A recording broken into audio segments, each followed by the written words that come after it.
Hello, everyone, and welcome to this week's segment of Ladies Lit Topics. Hey everybody, this is Deirdre, your MC, and I'm here on Thursdays to bring you your favorite content on your favorite videos of the week. Most of the juicy conversations happen in our private Facebook group.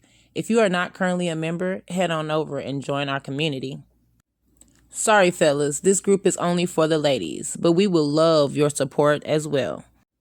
You can find Ladies Lit on Facebook, YouTube, and Instagram at Ladies Lit, or on Twitter at Ladies Lit Reads. If you would like to be featured on one of the segments of Ladies Lit Topics, please contact one of the admins and we will be more than happy to help you out. All links will be posted below. This week, we gonna switch it up a bit. We gonna talk about the upcoming election. Now, don't worry, this is not gonna be a political video. Your girl just wants y'all to be informed before we all head to the polls in November. We are now just 55 days away from the next election. We have both our presidential and our vice presidential candidates on ballot. We have Joe Biden and Kamala Harris on the Democratic ticket, Donald Trump and Mike Pence on the Republican ticket, Joe Jurgensen and Spike Cohen on the Libertarian ticket, and Howie Hawkins and Angela Nicole Walker on the Green ticket. Today and always, our focus is going to be on the ladies. Kamala Harris is the most familiar of the two because she is known as the first black woman to be nominated for the vice president position. However, Carlotta Bass was the first to solidify a nomination back in 1952, running on the Progressive Party ticket.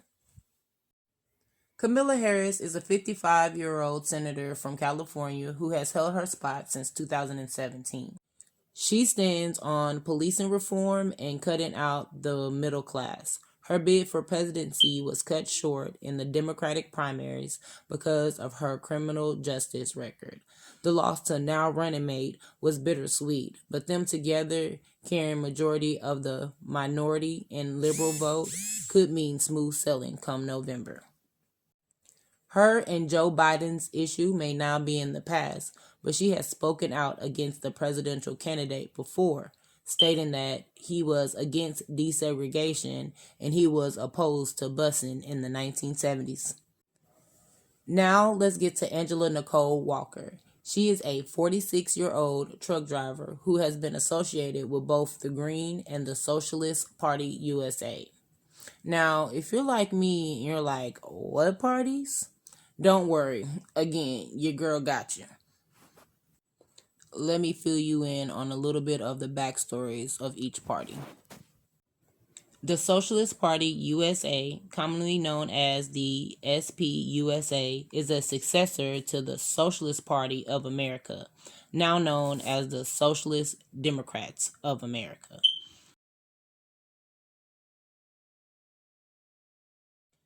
Let's get back to the Socialist Party USA. It is a political party that strives to establish a radical democracy that places people's lives under their own control, a non racist, classless, feminist, socialist society in which people cooperate at work, at home, and in the community. The Green Party. The Green Party promotes green politics, specifically environmentalism, nonviolence, social justice, grassroots democracy, gender equality, LGBTQ rights, anti racism, and eco socialism. Now that we know a little bit about these parties, let's get back to Miss Walker. She first tossed her hat in the political realm back in 2014 when she ran for sheriff of Milwaukee.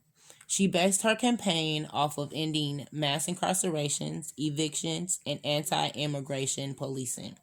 She only received 20% of the vote.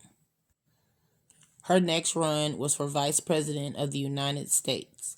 With the reach from Mimi Salisky of the Socialist Party, they entered the 2016 elections on ballots in Colorado, Michigan, and Guam. Yes, Guam. They vote, but their votes are not official. They also were officially wrote in other states. Solinsky passed earlier this year at the age of 45. Ms. Walker again solidified a vice presidential nomination in this upcoming election, this time with the Green Party, with a nod from the Socialist Party. Her new running mate being Howie Hawkins, this making her the first African American vice presidential nominee from the state of South Carolina. She is currently employed as a dump truck driver. And the last of the three ladies is Jo Jorgensen. Jo Jorgensen's alliance has always been with the Libertarian Party. First run for political office was in 1992 when she ran for a seat in the House of Representatives, representing South Carolina's 4th Congressional District. She only gained 2.2% of the votes. Her next venture would be in the next election in 1996, with the presidential candidate of the Libertarian Party, Harry Browne, on the ticket with her. They only received 0.5% of the popular vote in that year's presidential election. Fast forward to 2020, and she is now the Libertarian presidential nomination. There was a lot of information that I was not able to put in this video, so please do your research and please go vote. I hope you enjoyed this week's segment of Ladies Lit Topics.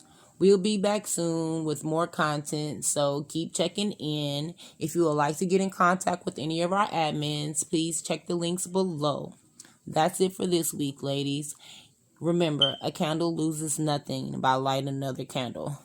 So stay lit.